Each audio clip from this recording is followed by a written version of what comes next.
할렐루야. 12월 8일 말씀 묵상을 함께 나누겠습니다. 말씀은 사사기 16장 19절로 22절 말씀입니다. 제가 말씀을 봉독하겠습니다. 들릴라가 삼손에게 자기 무릎을 베고 자게 하고 사람을 불러 그의 머리털 7가닥을 밀고 괴롭게 하여 본즉 그의 힘이 없어졌더라.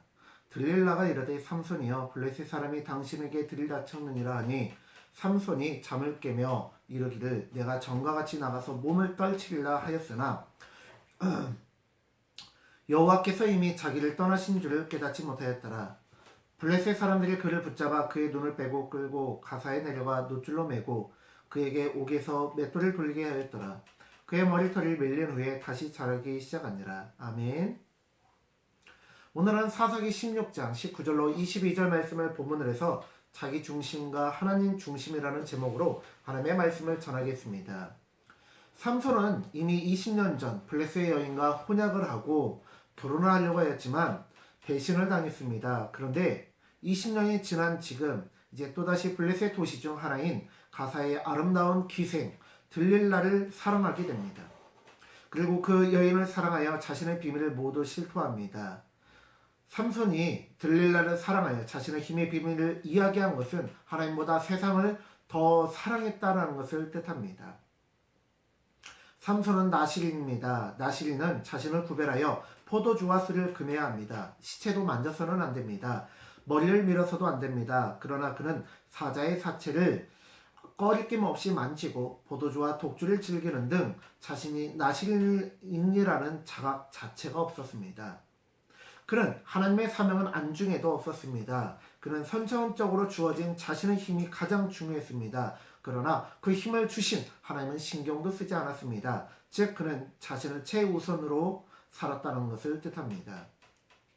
오늘 20절의 말씀을 보니 삼손이 19절을 보니 이 들릴라가 삼손의 머리털 7가닥을 밀고 괴롭가했다고 하는데요. 7가닥을 뽑았다거나 7가닥을 밀었다는 것이 아니고요. 머리털을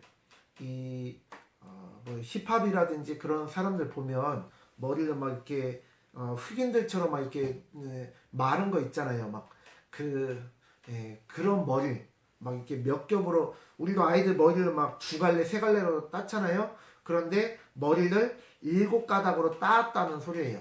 그런데 그 7가닥으로 따은 머리를 밀었다는 소리입니다.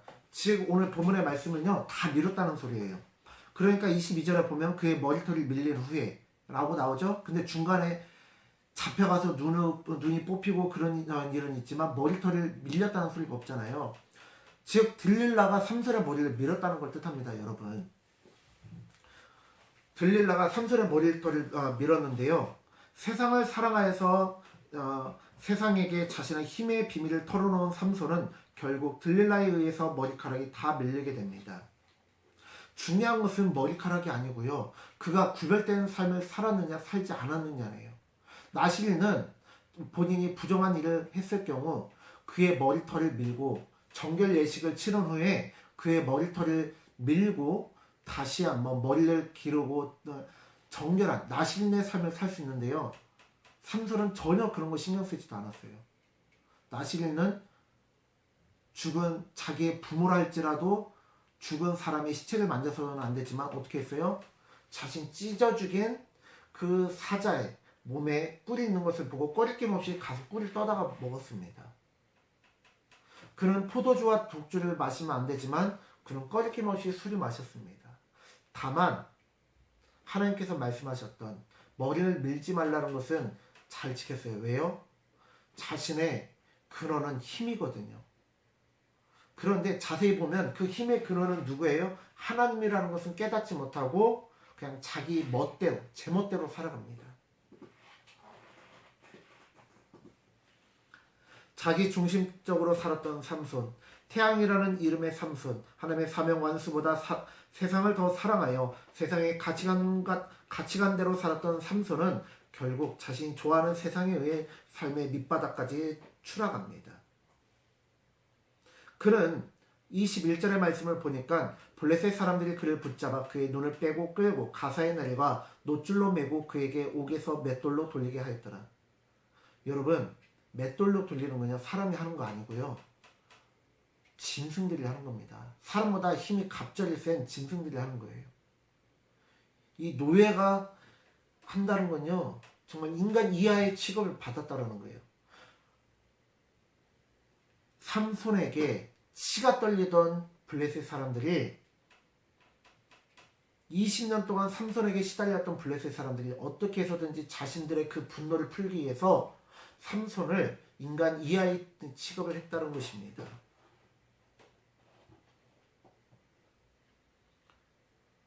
그럼에도 불구하고 한 가지 희망이 있는 것은 16장 마지막 구절인 22절 말씀, 그의 머리털이 밀린 후에 다시 자라기 시작하니라, 이 말씀입니다. 이 말씀이에요. 사람들은요, 블레셋 사람들은 삼손의 비밀을 알았어요. 그리고 머리를 밀었어요. 그러면 어쩌면 신이 다시 그에게 돌아올 수 있다는 생각을 하고, 그가 머리가 조금 자랄만 하면 다시 밀고 할 수도 있었잖아요. 그런데 왜 밀지 않고 자라는 걸 그대로 뒀을까요? 여러분, 고대 근동에서 한번 신에게 버림받은 자가 다시 선택되는 예가는 없습니다. 신에게 버림받은 자가 다시 선택되는 예는 없다라고요. 20절의 말씀에서도 여호와께서 이미 삼손을 떠나셨다라고 하는데, 한번 떠나신 여호와의 영이, 한번 떠나신 여호와께서 다시 삼손을 돌볼 일이 없다라고 생각했다는 것입니다. 그리고 그것은 당연한, 그 당시 사람들의 가치관, 그 당시 사람들의 종교관으로는 당연한 일이에요. 그런데 하나님은 어떻게 하십니까? 마치 호세아 선지자가 자신의 음란한 여인을 아내로 맞이하고, 그 음란한 여인이 자신의 새끼가 아니라 먹을 것을 주고 금은 보화를 주고 좋은 옷을 입혔더니, 금은 보화와 좋은 옷을 입고 나가서 다른 남자와 바람을 피고 돈 다 뺏기고 노예로 팔려가고 다른 남자의 실 베어갖고 들어옵니다. 그 짓을 무려 3번을 반복합니다. 그런데 호세아의 그 삶은요, 사람들이 봤을 때는 아이고 저 속없는 사람 저 후보같이 사네, 그렇게 할 수도 있는데요, 하나님께서 이미 그렇게 살아가셨다는, 사랑하는 우리 때문에 간이고 쓸개고 다 내어주시고, 비록 삼손이 나실의 규정을 어기고 하나님께서 더 이상 그에게 힘을 공급해 주실 수는 없지만 하나님은 기다리고 계셨다라는 거예요. 삼손의 머리카락이 다시 자라는 그날을.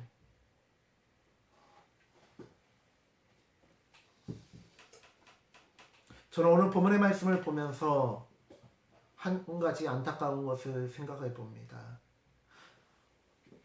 세상에서 가장, 하나님의 용사 중에서 가장 강력한 힘을 지녔던 삼손이 사사로서의 사명을 잘 감당하고 하나님께서 맡겨주신 그 사명을 잘 감당했다면 얼마나 멋진 하나님의 사명을 감당했을까, 얼마나 멋진 일을 감당했을까.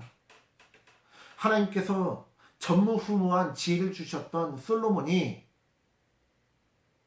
만약 끝까지 배신하지 않고 끝까지 하나님의 명령, 하나님께 받은 그 사명을 감당했다면 얼마나 멋지게 살았을까, 얼마나 많은 하나님의 일들이 이루어졌을까. 5달란트 받았던 삼손이, 5달란트 받았던 솔로몬이 끝까지 충성했다면 얼마나 아름다웠을까 하는 생각을 하게 됩니다. 사랑하는 성도님들, 삼손의 삶을 타산지석 삼아 하나님이 보시기에 좋았더라의 삶을 사시는 저와 우리 모든 성도님들 되시기를 간절히 축원합니다. 기도하겠습니다. 하나님, 우리가 오늘 삼손의 삶을 살펴봅니다. 그는 하나님께서 지금까지 인류 역사상 힘을 부어주셨던 그 어떤 사람보다 더 강력한 힘을, 싸움 실력을 받았지만 그는 그것을 통해 자신을 드러내고 높이는 데만 사용하였을 뿐, 자신이 하고 싶은 대로 마음대로 사는 폭군의 삶을 살았을 뿐 하나님께 영광을 올려드리지 않았습니다. 하나님께 맡아 가진 그 사명대로 살지 않았습니다. 그러나 하나님, 우리는 삼손의 삶을 타산지석 삼아